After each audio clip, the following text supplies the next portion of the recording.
பாரம்பரிய ஜோதிடர் திருமதி குரு கனிமொழி அம்மா அவர்களை பேச வருமாறு அன்புடன் அழைக்கிறோம். அனைவருக்கும் இனிய வணக்கங்கள். அதாவது இப்போ நான் பேச போகிற தலைப்பு என்ன அப்படின்னு பார்த்தீங்கன்னா, 10ஆம் பாவத்தை பற்றி. ஒருத்தருடைய வாழ்க்கையில் 10ஆம் பாவம்ங்கிறது ரொம்ப முக்கியம் தானே. 10 இல்லைன்னா எதுவுமே இல்லை. நமக்கு ஒரு அடையாளம் எதங்க கொடுக்குது?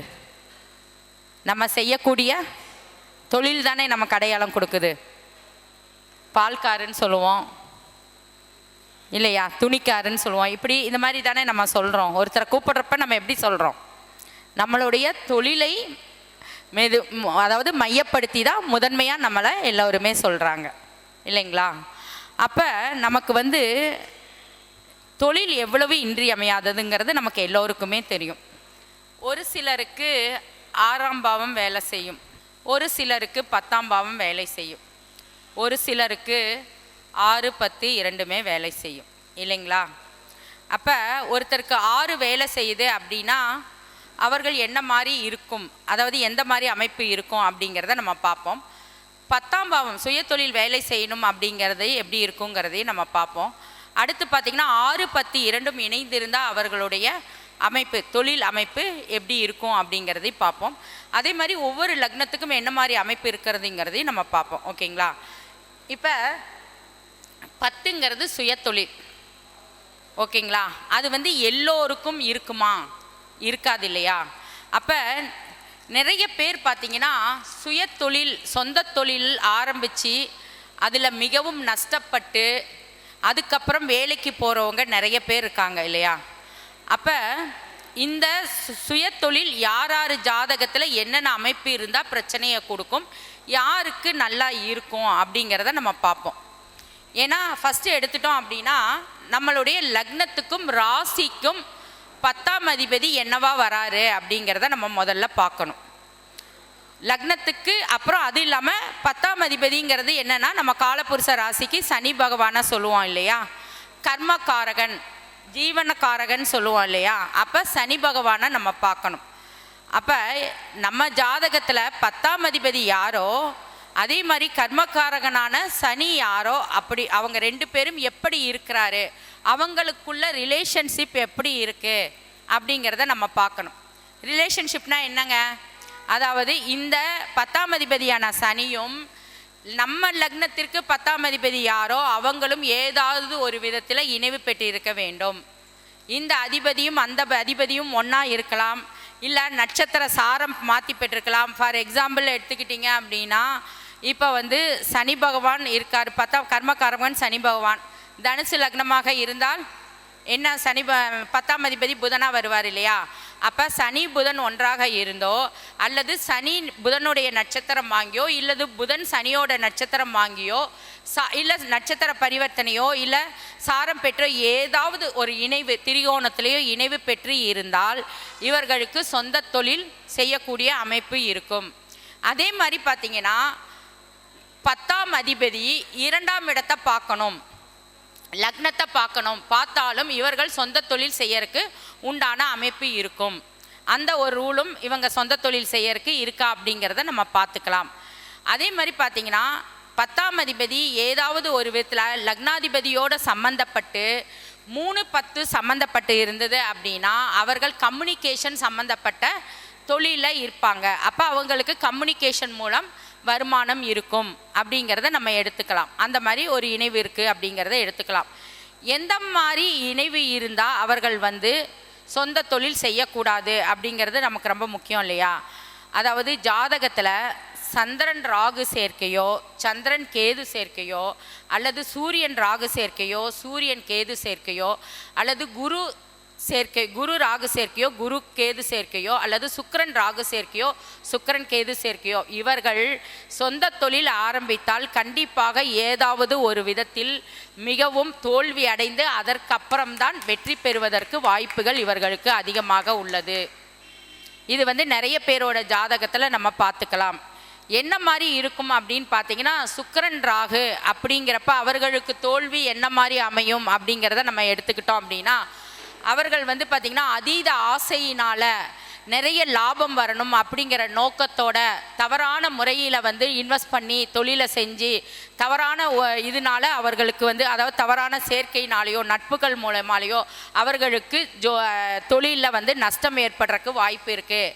அதே மாதிரி பார்த்திங்கன்னா தன்னுடைய ஜாதகத்தில் சுக்கிரன் இருக்கிற இடத்துல கோச்சார ராகுவோ கோச்சார கேதுவோ பயணம் செய்யும் காலங்களில் தொழிலில் வந்து ரொம்ப கவனமாக இருக்கணும். அந்த காலகட்டம் இவர்களுக்கு மிகப்பெரிய பிரச்சனையை கொடுக்கக்கூடிய அமைப்பு இவர்களுக்கு இருக்கும். இது அதே மாதிரி தான் நான் ஒவ்வொன்றுக்கும் சொல்கிறது. குரு ராகு இருந்தாலும் சரி, குரு கேது இருந்தாலும் சரி, சனி கேது சனி ராகு இருந்தாலும் இந்த தடைகள் ஏற்படும். இப்போ சனி ராகு இருக்குது அப்படின்னு வச்சுக்கோங்களேன். அதாவது ஜாதகத்தில் நம்ம ஜனன ஜாதகத்தில் சனி இருக்கிற இடத்துல கோச்சார கேதுவோ இல்லை ராகுவோ பயணம் செய்கிற காலங்களில் ஃபஸ்ட்டு ராகு எப்படி இருக்குங்கிறத சொல்லிக்கிறேன், அடுத்து கேது எப்படி இருக்குங்க அப்படிங்கிறத சொல்லிக்கிறேன். இப்போ ராகு பயணம் செய்யும் காலங்களில் நமக்கு வந்து டிஃபால்ட்டாகவே ஒரு எண்ணம் தோன்றும், தொழிலை எக்ஸ்பாண்ட் பண்ணலாம், தொழிலை விரிவுபடுத்தலாம், ஒன்றுக்கு மேற்பட்ட தொழில். ஏன்னா ராகுங்கிறது என்ன, ஒன்றுக்கு மேற்பட்ட விஷயங்களை சொல்லக்கூடியதானே ராகு. அப்போ ஒன்றுக்கு மேற்பட்ட தொழில்களை செய்யலாம். அப்படி இன்னொரு விஷயம் என்னென்னா, இந்த காலகட்டம் தான் அவர்களுக்கு அதாவது சட்டத்திற்கு புறம்பான தொழில்கள் செய்யறதுக்கு இவங்களுக்கு புத்தி வேலை செய்யும். அப்போ இந்த காலகட்டத்தில் இவங்க கண்டிப்பாக எச்சரிக்கையாக இருக்கணும். சனி கூட ராகு கோச்சாரம் செய்யும் காலங்களில் இவர்கள் புது முயற்சிகளில் ஈடுபடக்கூடாது. நியாயமான முறையில் லாபம் சம்பாதிக்கணுங்கிற நோக்கத்தோடு செஞ்சாங்கன்னா இவர்களுக்கு எந்த பிரச்சனையும் வராது. இல்லை அப்படின்னா கண்டிப்பாக இவர்கள் அரசு பனிஷ்மெண்ட் தரக்கூடிய விஷயங்களுக்கு உள்ளாவார்கள் என்பதை நான் சொல்லிக்கிறேன். ஓகேங்களா? அடுத்து பார்த்தீங்கன்னா சனி கேது. ஓகேவா? நம்ம ஜனன ஜாதகத்தில் சனி இருக்கிற இடத்துல கேது வந்து கோச்சாரத்தில் வரும் பொழுது, இப்போ கேது எங்கே இருக்குங்க எல்லோருக்கும்? சிம்மத்தில் இருக்கா? அப்போ 79 பிறந்தவங்களுக்கு சனி அங்கே இருப்பாரா? ஓகேவா? 79 பிறந்தவங்களுக்கு சனி அங்கே தானே இருப்பார். என்னங்க ஓகேங்களா இல்லையா? அப்போ இவங்கெல்லாம் வந்து பார்த்திங்கன்னா இந்த 79 பிறந்தவங்க அந்த ஒரு 1.5 வருஷ காலகட்டம் எடுத்துக்கிட்டோம் அப்படின்னு பார்த்தீங்கன்னா இவர்கள் வந்து கொஞ்சம் இப்போ வந்து அவர்களுக்கு தொழில் பிரச்சனைகள் தொழில் தடைகள் வந்து அதிகமாக இருக்கும். அப்போ உதாரணத்துக்கு சனி கேது கோச்சார இடங்களில் பயணம் செய்யும் காலங்களில் தொழிலில் தடை ஏற்படும் அப்படின்னா இதுக்கு ஒரே ஒரு நிவர்த்தி தாங்க, சிம்பிள், வேற ஒன்றும் கிடையாது. எந்த கிரகம் நமக்கு தடையை ஏற்படுதோ அந்த கிரகத்தின் காரகத்துவ தொழில்களை நம்ம செய்தால் நமக்கு கண்டிப்பாக வெற்றி. ஓகேங்களா? இப்போ நான் புரிஞ்சுதுங்களா? அப்போ எந்த மாதிரி தொழிலை நீங்கள் எடுத்து செய்யணும் சொல்லுங்கள்? கேதுவோட தொழிலை எடுத்து செய்யணும். ஏன்னா சனி கேது நான் தடைன்னு சொல்லிட்டேன். அப்போ கேது தான் வந்து நமக்கு வந்து தடையை செய்யக்கூடியவர். அப்போ கேதுவின் காரகத்துவம்னா என்ன தொழில் எடுக்கலாங்க? ரசாயனம், ஃபெர்டிலைசர் இருக்கு இல்லையா, கெமிக்கல்ஸ், அதாவது கெமிக்கல்ஸும் கேதுவோட சேர்ந்ததா ரசாயனம், ஃபெர்டிலைசர்ஸு. இப்போ இங்கே ஈரோடு சைடெல்லாம் பார்த்தீங்கன்னா நிறைய பைண்டரு, கம்மு இந்த மாதிரி எல்லாம் இருக்கும்.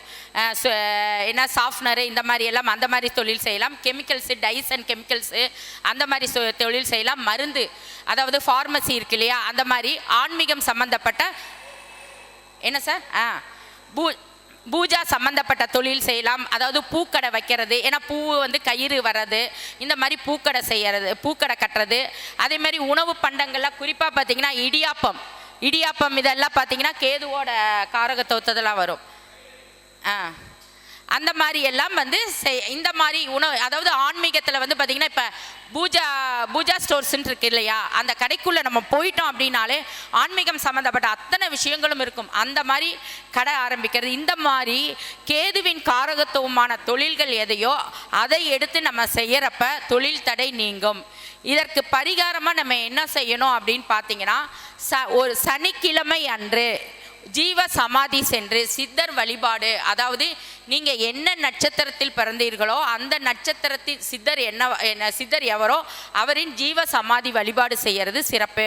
ஒருவேளை உங்களுக்கு அப்படி போக முடியல, இல்லை நம்ம ரொம்ப தூரமாக இருக்குது அப்படிங்கிற மாதிரி இருந்தது ஒன்று தான், பிரச்சனையே கிடையாது. அங்கே உங்கள் கோயில்லையே பக்கத்திலே இருக்கிற சாய்பாபா கோயிலுக்கு போகலாம், ராகவேந்திரா சுவாமி கோயிலுக்கு போகலாம். அது மிகவும் உங்களுக்கு சிறப்பு. இது எளிமையானது. இது 20 27 நட்சத்திரக்காரங்கள் 108 பாதங்கள் யாராக இருந்தாலும் இந்த வழிபாடு சனி கேது தடை ஏற்படக்கு இந்த வழிபாடு செய்யறது மிகவும் சிறப்பு. அது சனிக்கிழமை என்று செய்யறது ரொம்ப சிறப்பு. ஓகேங்களா? இதில் வந்து பார்த்தீங்கன்னா மிகவும் முக்கியமான ஒரு விஷயம் குரு சனி சேர்க்கை. இப்போ குரு சனி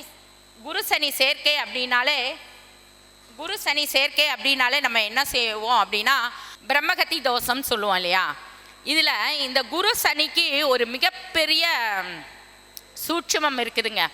உங்கள் ஜாதகத்தில் யாருக்கு இருந்தாலும் நீங்கள் வந்து கண்டிப்பாக அதை பார்த்துக்கலாம். இந்த குரு சனி எல்லா கிரகங்கள்லையுமே பார்த்தீங்கன்னா ஒரு பாசிட்டிவ் ஒன்று இருக்கும், ஒரு நெகட்டிவ் ஒன்று இருக்கும். இந்த குரு சனி பிரம்மகத்தி தோஷம் அப்படிங்கிறது நம்ம அதை அடுத்து. இந்த குரு சனிங்கிறது என்னென்னா இளமையிலே தொழிலுக்கு போகிறவங்க நிறைய பேர் இருப்பாங்க.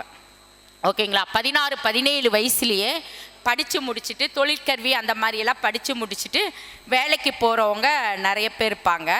இன்னொரு விஷயம் என்னன்னு பார்த்தீங்கன்னா இதில் ஒரு மிகப்பெரிய அமைப்பு என்ன அப்படின்னு பார்த்தீங்கன்னா இந்த குரு சனி சேர்க்கை யாருக்கெல்லாம் இருக்கோ, சனி இது சேர்க்கை அப்படிங்கிறது உங்களுக்கு தெரியும் இல்லையா?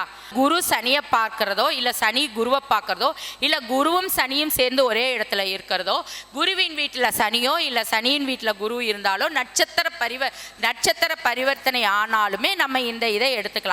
அப்போ இவர்கள் வந்து தொழிலாளியாக இருந்து முதலாளியாக இருப்பார்கள். குரு சனி யாருக்கெல்லாம் இருக்கோ முதல் விஷயம் என்ன அப்படின்னா அவர்கள் கண்டிப்பாக சிறு வயதில் தொழிலாளியாக இருந்து ஒரு பெரிய கம்பெனிக்கு முதலாளி ஆகக்கூடிய அமைப்பு இவர்களுக்கு இருக்கும். அடுத்து இன்னொரு விஷயம் என்ன அப்படின்னு பார்த்தீங்கன்னா இவர்கள் இளம் வயதிலேயே வேலைக்கு போய் தன்னோட குடும்பத்தை காப்பாற்றக்கூடிய அமைப்பு உள்ளவர்களாக இருக்கும். இதில் ஒரு மிகப்பெரிய ஒரு விஷயம் என்ன அப்படின்னு பார்த்தீங்கன்னா இந்த குரு சனி சேர்க்கை யாருக்கோ இருக்கோ இவர்கள் எல்லாம் குருவின் பார்வை சனிக்கோ, அதாவது மெயினாக சனியின் பார்வை குருவிற்கு இருப்பதை விட குருவின் பார்வை சனிக்கு இருப்பது மிகவும் சிறப்பு. இந்த அமைப்பு யாருக்கெல்லாம் இருக்குதோ இவர்கள் வாழ்க்கையில் கண்டிப்பாக கோடீஸ்வரர் தான். எழுதி வச்சுக்கலாம். உங்கள் ஜாதகத்தில் யாருக்கு வேணாலும் இந்த ரூல் எடுத்து பாருங்கள், கண்டிப்பாக இருக்கும். ஓகேங்களா? அதே மாதிரி பார்த்தீங்கன்னா சனி புதன் அப்படிங்கிறது 6ஆம் இடத்துல புதனோ இல்லை கன்னி 6ஆம், அதாவது காலபுருஷனுக்கு 6ங்கிறது நம்ம புதன் கன்னி இல்லையா? அப்போ கன்னியில் யாருக்கு சனி இருக்கோ அதே மாதிரி லக்னத்திற்கு யாருக்கெல்லாம் சனி பகவான் 6ஆம் இடத்துல இருக்கோ, யாருக்கெல்லாம் புதன் சனி சாரம் வாங்கியிருக்கோ சனி புதன் சாரம் வாங்கியிருக்கோ இவர்கள் சொந்த தொழில் செய்தால் கண்டிப்பாக இவர்கள் ஒரு காலத்தில் அந்த தசாபுத்தி காலம் வரும் பொழுது இவர்கள் தொழிலில் மிகப்பெரிய ஏமாற்றத்தை சந்திப்பார்கள். ஓகேங்களா? அப்போ புதன் சனி வீட்டில் இருந்தாலும் சரி, சனி புதன் சாரம் வாங்கியிருந்தாலும் சரி, புதனுக்கும் சனிக்கும் ஏதாவது ஒரு விதத்தில் தொடர்பு இருந்தது அப்படின்னா கண்டிப்பாக இவர்கள் வாழ்க்கையில் சொந்த தொழிலை ஏமாறுவார்கள். நண்பர்கள் மூலம் ஏமாறக்கூடிய அமைப்பு இருக்கும், அல்லது நமக்கு வேலை செய்யக்கூடிய வேலைக்காரர்களால ஏமாற்றம் சந்திக்கக்கூடிய அமைப்பு இருக்கும். காரணம் என்னன்னா இவர்கள் ஒரு அசால்ட்டு தன்னோட நிறைய பேர் பார்த்துருக்கீங்களா? ஓனர்ஸ் பார்த்தீங்கன்னா அவங்க ஆஃபீஸ்க்கே வரமாட்டாங்க, வேலைக்காரங்க தான் பார்த்துருக்கீங்களா இல்லையா? அப்போ அவர்கள் எல்லாம் வந்து கண்டிப்பாக பார்த்தீங்கன்னா அவங்க வேலைக்காரர்களாக ஒரு நாள் ஏமாற்றப்படுவாங்க. அவர்களுக்கெல்லாம் பார்த்தீங்கன்னா இந்த சனி புதன் அமைப்பு இருக்கும். இது மெயினாக பார்த்தீங்கன்னா தனுசு லக்னத்துக்கு இந்த அமைப்பு இருக்கும். ஓகேங்களா? தனுசு எடுத்துட்டிங்கன்னா 10ஆம் அதிபதி புதன் இல்லையா? அப்போ அந்த 10ஆம் அதிபதி 2-3 கூடிய சாரம் வாங்கி எந்த இடத்துல இருந்தாலும் அவர்களுக்கு இந்த மாதிரி, அதாவது எங்கே இருப்பார் சனியோட சாரம் அப்படின்னு வாங்கினீங்கன்னா ஒன்றா மீனத்தில் இருப்பார், கடகத்தில் இருப்பார், விருச்சிகத்தில் இருப்பார் இல்லைங்களா? அப்போ மீனத்துக்கு போனாருன்னா நீச்சமாயிறாரு. இருந்தாலும் அவர்கள் சொந்த தொழில் செய்யும்போது கண்டிப்பாக நண்பர்களால் ஏமாற்றம் அடையக்கூடிய வாய்ப்புகள் அதிகமாக இருக்கும். அப்போ இவர்கள் இந்த காலகட்டம் வந்து மிகவும் கவனமாக இருக்கணும். இவர்கள் சொந்த தொழில் செய்கிறப்ப ஒரு தடவைக்கு 2 தடவை ரொம்ப எச்சரிக்கை உணர்வோடு செய்ய வேண்டும். ஓகேங்களா? அப்போ இந்த சனி, இப்போ இந்த புதன் சனி இருக்குது, சொந்த தொழில் செய்யணும், அதாவது எனக்கு எந்த பிரச்சனையும் வரக்கூடாது, ஏமாற்றம் எனக்கு வரக்கூடாது அப்படின்னா இவர்கள் என்ன மாதிரி வழிபாடு பண்ணணும் அப்படிங்கிறத நம்ம பார்க்கணும் இல்லைங்களா? இவர்கள் வந்து லக்ஷ்மி நரசிம்மர் வழிபாடு செய்கிறது சிறப்பு. அதே மாதிரி பார்த்தீங்கன்னா இவர்கள் ஒரு அதாவது காவல் தெய்வம் இருக்கு இல்லையா? காவல் தெய்வத்திற்கு ஏதாவது இவர்களால் இயன்ற, அதாவது காவல் தெய்வத்திற்கு கடா வெட்டுறது, பொங்கல் வைக்கிறது, இந்த மாதிரி இவர்களால் என்ன செய்ய முடியுமோ அந்த காவல் தெய்வத்திற்கு ஒரு அருவாள் வாங்கி கொடுக்கறது, அந்த மாதிரி ஏதாவது இவங்க செஞ்சுட்டு வந்தாங்க அப்படின்னா இவர்களுக்கு வந்து கண்டிப்பாக வந்து அதுவும் நீர் அதாவது என்னென்னா அதாவது குளம், குட்டை, ஓடைன்னு சொல்லுவோம் இல்லையா, ஓடை, ஆறு இதெல்லாம் இருக்கு இல்லையா, இதை சார்ந்த பகுதிகளில் முனியப்பன் கோயில் வந்து கண்டிப்பாக இருக்கும் இல்லையா. அந்த மாதிரி இடங்களில் இருக்கக்கூடிய கோயிலில் வந்து இவர்கள் வந்து வழிபாடு செய்கிறது வந்து இவர்களுக்கு வழிபாடு செய்கிறது, இவர்களால் முயன்றது செய்கிறது, ஒரு கெடா வெட்டி பொங்க வைக்கிறது, ஒரு 100 பேரை அழைச்சி ஏதாவது அவங்களோட வேலை செய்கிறவங்களுக்கே ஏதாவது பரிமாறுறது, அன்னதானம் செய்கிறது, இந்த மாதிரி ஏதாவது செஞ்சுட்டு வந்தாங்க அப்படின்னா இவர்களுக்கு வந்து ரொம்ப சிறப்பாக இருக்கும். ஓகேங்களா. அதே மாதிரி இப்போ வந்து ஒரு சிலர் பார்த்தீங்க அப்படின்னா மனைவியோட தொழில் செய்கிற யோகம் யாருக்கு இருக்கும் அப்படிங்கிறதையும் நம்ம பார்ப்போம்.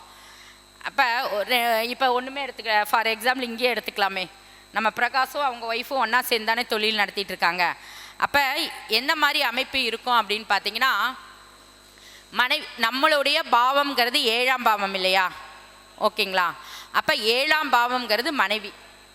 அப்போ நம்மளுடைய 7ஆம் பாவமும் 7ஆம் பாவத்துக்கு 10ஆம் பாவமும் யார் ஒருவருக்கு இணைவு பெற்று இருக்கோ அவர்கள் வந்து மனைவியோட தொழில் செய்யக்கூடிய யோகம் இருக்கும். அது வந்து 6, 8, 12 மறையாமல் இருந்தால் அவர்கள் மூலம் லாபம் இருக்கும், இல்லைன்னா அவர்கள் மூலம் சில பிரச்சனைகள் சந்திக்கக்கூடிய அமைப்பு இருக்கும். அப்போ இந்த மனைவியின் மூலம் நம்ம தொழில் செய்யறதுங்கிறது கொஞ்சம் கவனமாக பார்த்து அவங்க அமைப்பு எப்படி இருக்குது அப்படிங்கிறத நம்ம பார்த்துக்கணும். ஓகேங்களா. அப்போ 10க்கு 10ஆம் இடமான 7ஆம் இடம்ங்கிறது நமக்கு ரொம்ப முக்கியம். அப்போ ஒரு தொழில் செய்யணும் அப்படின்னா 7ஆம் இடம்ங்கிறது 10க்கு 10 7ஆம் இடமும் எடுத்துக்கலாம். 7ஆம் இடம்ங்கிறது நமக்கு என்ன, சமூக உறவு இல்லையா, மனைவி எடுத்துக்கலாம், பங்காளி வகை உறவும் எடுத்துக்கலாம், சமூகத்தோட நமக்கு உண்டான தொடர்பை சொல்லக்கூடிய இடம் 7ஆம் இடம் இல்லையா. அப்போ அந்த 7ஆம் இடம் சம்பந்தப்படும் பொழுது நமக்கு அந்த இப்போ ஒரு நிறைய தொழில் செய்கிறோம் அப்படின்னா, ஒரு கொரியர் சர்வீஸ் பண்ணுறோம், இல்லை வேற ஏதாவது உணவு சப்ளை பண்ணுறோம், இல்லை ஹோட்டல் வச்சு நடத்துகிறோம், பேக்கரி வச்சு நடத்துகிறோம், டீ கடை வச்சு நடத்துகிறோம், அரிசி கடை, இது எந்த இதாக இருந்தாலும் நமக்கு சமூக தொடர்பு இருக்கணும் இல்லையா. நமக்கு இந்த சமூக தொடர்பு யாருக்கெல்லாம் இருக்குதோ அவர்கள் வந்து தொந்த தொழில் செய்யறது வந்து இவர்களுக்கு ரொம்ப சிறப்பாக இருக்கும். ஒன்று மனைவியோடு சேர்ந்து தொழில் செய்வாங்க, இல்லை அப்படின்னா இவர்கள் தொழில் செய்கிற அமைப்பு ரொம்ப இவங்களுக்கு சிறப்பாக இருக்கும். அதாவது அதாவது இவங்க லக்னத்துக்கு 7ஆம் அதிபதியும் இவங்களுக்கு 4ஆம் அதாவது மனைவிக்கு 10ஆம் அதிபதியான 4ஆம் அதிபதியும் இருவரும் சேர்ந்து 7 4 யாருக்கு ஒருவருக்கு சேர்ந்து இருக்கோ அவர்கள் மனைவியின் மூலம் சொந்த தொழில் செஞ்சாங்கன்னா ரொம்ப சிறப்பாக இருக்கும். இந்த மாதிரியெல்லாம் ஒவ்வொருவருக்கும் இந்த மாதிரி தொழில் அமைஞ்சது அப்படின்னா அதாவது சில தடைகள் எதனால் இருக்கும், அவர்கள் என்ன மாதிரி வழிபாடு பண்ணணுங்கிறதையும் சொல்லிட்டேன். யாருக்கு சொந்த தொழில் செஞ்சால் சிறப்பாக இருக்கும் அப்படிங்கிறதையும் சொல்லிட்டேன். ஓகேங்களா. இப்போ மேச லக்னக்காரங்க அப்படின்னு எடுத்துக்கோங்களேன். இந்த மேச லக்னத்துக்கு 10ஆம் அதிபதி யாராக வருவாங்க, சனீஸ்வரன் அப்பா. அப்போ இந்த சனி பகவான் 10ஆம் அதிபதியாக இருக்காரா. இப்போ அவர் என்ன ராசியில் இருக்காருங்க, சர ராசி. ஓகேங்களா. எந்த இதில் இருக்காரு, நெருப்பா நிலமா காற்றா, நிலம் ராசியில் இருக்கார். ஓகேங்களா. அப்போ இவர்கள் என்ன மாதிரி பரிகாரம் பண்ணணும் அப்படின்னா, அதாவது இப்போ மேச லக்னக்காரங்களுக்கு சொந்த தொழில் இயற்கையாகவே அமையும். அவங்க எப்படின்னா ஒரு 2-3 தொழில் செஞ்சுட்டு கடைசியாக இவங்க கர்மா விதிப்படி என்ன தொழில் அமையுதோ அந்த தொழிலுக்கு தாங்க வருவாங்க. நீங்கள் மேச லக்னக்காரங்க யார் வேணால் எடுத்துக்கோங்க, குறைஞ்சது 2-3 தொழில் செஞ்சுட்டு அதுக்கப்புறம் இவர்கள் கர்மா, ஏன்னா 10ஆம் இடம் கர்மக்காரகன், இவங்க கர்மா விதிப்படி என்ன தொழில் செஞ்சால் இவர்களுக்கு நல்லா இருக்குன்ட்ருக்கோ அந்த தொழில் தான் இவர்களுடைய வாழ்க்கையின் கடைசி காலத்தில் இவங்களுக்கு அமையும். ஓகேங்களா. அப்போ இவர்கள் என்ன மாதிரி வழிபாடு பண்ணணும் அப்படின்னு பார்த்தீங்கன்னா வெரி சிம்பிள், ஒன்றும் ரொம்ப பெரிய விஷயம்லாம் கிடையாது. ஓகேங்களா. அதாவது இவர்கள் தானம் ஏதாவது செய்ய வேண்டும்.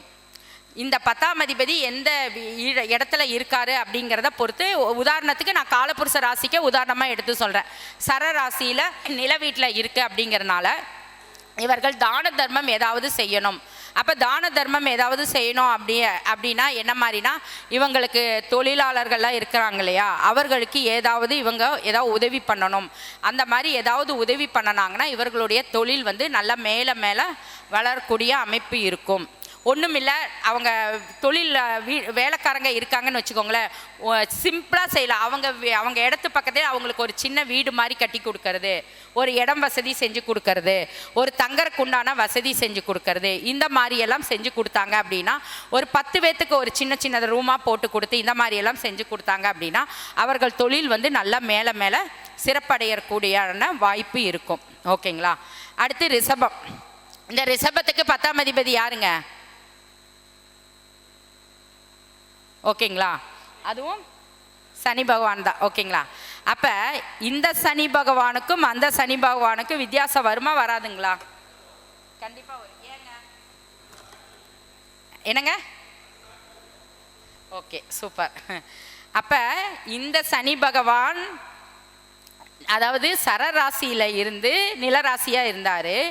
இவர் வந்து ஸ்திரமாக இருந்து காற்று ராசியாக இருக்கார். கும்பத்துக்கு, ஆமாம். அது இல்லாமல் மகரத்தை விட எப்பவுமே சனி பகவானுக்கு கும்பத்தில் தான் வலிமை ஜாஸ்தி. ஏன்னா மூலத்திரிகோணம் ஆட்சி அடையிறாரு இல்லைங்களா? அப்போ இவர்கள் வந்து என்ன மாதிரி பரிகாரம் செஞ்சால் இவர்களுக்கு தொழில், இப்போ வேறு லக்னமாக இருந்து வேறு இடத்துல இருந்தால் வேறு மாதிரி இருக்கும். நான் காலபுருஷனுக்கு மட்டும் சொல்கிறேங்கிறத நான் மறுபடி வலியுறுத்திக்கிறேன். இப்போ இவர்கள் என்ன மாதிரி வழிபாடு பண்ணணும் அப்படின்னா, ஸ்திரம். அப்போ ஸ்திரத்தன்மையான ஒரு விஷயத்தை நம்ம செய்யணும். அப்போ அந்த இடத்துக்கு ஒரு இடத்துல நம்ம ஒரு நிலையான விஷயத்தை வந்து நம்ம செய்யணும். அப்போ எப்படி செய்யணும் அப்படின்னு பார்த்தீங்க அப்படின்னா, நம்ம ஒரு கோயில்லையோ இல்லை ஒரு நம்ம குலதெய்வ கோயில்லையோ இல்லை நமக்கு எந்த தெய்வத்தை பிடிக்குமோ அந்த தெய்வம் இருக்கிற கோயில்லையோ ஒரு தண்ணி பிடிக்கிற தொட்டியோ, அதாவது தண்ணி பிடிக்கிற தொட்டியோ இல்லை அது மாதிரி ஏதாவது ஸ்திரத்தன்மையோடு இருக்கிறத நம்ம அந்த கோயிலுக்கு செய்கிறது நமக்கு நல்லதை கொடுக்கும். அதே மாதிரி பார்த்திங்கன்னா, அதாவது ஒரு ஒலிபெருக்கி வாங்கி கொடுக்கறது, அந்த மாதிரி ஒரு மைக் செட்டு, இந்த மாதிரி ஏதாவது ஒன்று, மைக் செட்டு ஒலிபெருக்கி எல்லாம் ஒன்று தான், அந்த மாதிரி ஏதாவது ஒரு பொருள் வந்து அந்த கோயிலுக்கு வாங்கி கொடுக்கறது. ஒரு ஸ்திரமான ஒன்று இருக்கணும். இப்போ தண்ணி தொட்டினா அது எப்பவுமே இருக்கும், நிரந்தரமாக இருக்கும், அது எல்லோருக்கும் எப்பவுமே யூஸ் பண்ணணும் இல்லையா? அப்போ அந்த மாதிரி ஒரு ஸ்திரத்தன்மையான உடைய ஒரு இதையும் வாங்கணும். நம்ம காற்று அப்படிங்கிறப்ப நம்ம வந்து அவர்கள் அந்த தெய்வத்துக்கு வந்து மேக்சிமம் நம்ம அர்ச்சனை பண்ணுறது நமக்கு ஒரு நல்ல விஷயத்தை கொடுக்கும். அதே மாதிரி ஒலிபெருக்கி இந்த மாதிரி எல்லாம் ஏதாவது நமக்கு அந்த கோயிலுக்கு, நமக்கு குலதெய்வம் கோயிலாக இருந்தாலும் சரி இல்லை வேறு எந்த தெய்வ கோயிலாக இருந்தாலும் சரி, அந்த கோயில் ஏதாவது கும்பாபிஷேகம் நடக்கிறப்ப அந்த கோயிலுக்கு வேண்டிய விஷயங்களை நம்ம செஞ்சு தரது, அந்த மாதிரி அதாவது அந்த விஷயங்கள் எல்லாம் செஞ்சு கொடுத்தா இவர்களுடைய தொழில் வந்து கண்டிப்பாக இப்போ லோக்கல்லே ஒரு கோயில் நடக்குதுன்னு வச்சுக்கோங்களேன், அந்த கோயிலுக்கு வந்து ஒலிபெருக்கி வாங்கி கொடுத்தா அப்போ அந்த ஏரியா பூரா இவர்கள் வந்து பரவும் இல்லையா? அப்போ இவர்களுக்கு அதன் மூலம் பரவும் பொழுது இவர்களுடைய தொழிலும் அது ஒரு வகையில் காற்றின் மூலம் பரவக்கூடிய வாய்ப்பை கொடுக்கும். அந்த மாதிரி இருக்கிறப்ப இவர்களுக்கு வந்து தொழில் வந்து நல்லா சிறப்பாக அமையக்கூடிய வாய்ப்பு இருக்குது. ஓகேங்களா? அப்போ மற்ற லக்னத்துக்கெல்லாம் மீண்டும் நம்ம அடுத்த தடவை பார்ப்போம். இன்னும் பேச வேண்டிய எங்களுடைய ஃப்ரெண்ட்ஸ் எல்லாம் அதிகமாக இருக்காங்க. எனக்கு வாய்ப்பளித்த செந்தூரான் ஜோதிட நிலையத்திற்கு எனது மனமார்ந்த நன்றிகளையும் வாழ்த்துக்களையும் தெரிவிச்சுக்கிறேன். நன்றி, வணக்கம். இந்த செந்தூரான் ஜோதிட அறக்கட்டளை 9வது மாதாந்திர ஜோதிட கருத்தரங்கத்திற்கு வருகை புரிந்து மிகவும் சிறப்பாக 10ஆம் பாவத்தை பற்றி பேசிய குரு கனிமொழி அம்மா அவர்களுக்கு மரியாதை செய்யப்படுகிறது நமது வினோதினி அம்மா மூலியமாக.